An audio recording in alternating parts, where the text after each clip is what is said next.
Things you do, what awesome cars you build, but maybe you can just tell the crowd what you are doing.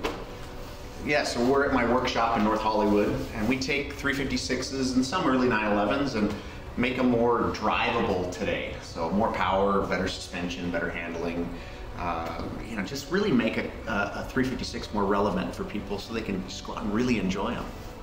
And they look awesome, by the way. Thank you. Yeah. The outlaw style is lovely. Yeah, I mean, we try to take the foundation that Porsche really designed and built, but then just take some of the technology and parts from the later model cars and kind of drag them down and make the cars, you know, just even more fun to drive, but still have that Porsche feel and look and spirit.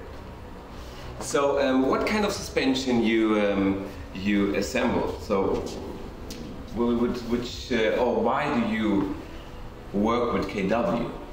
So in the workshop we build really two different types of 356s. Some of them use short wheelbase early 911 type suspension, and then the other style car we build, we take a 356 and a 964 and merge the two cars together. So it's essentially a 356 with 964 suspension front and rear. So for me, I want to try to have the best ride quality in the cars that I build, but also have adjustability and you know, great handling. So, you know, I can't just take a shock off the shelf from, you know, the various brands and put them on my cars and expect it to be what I want.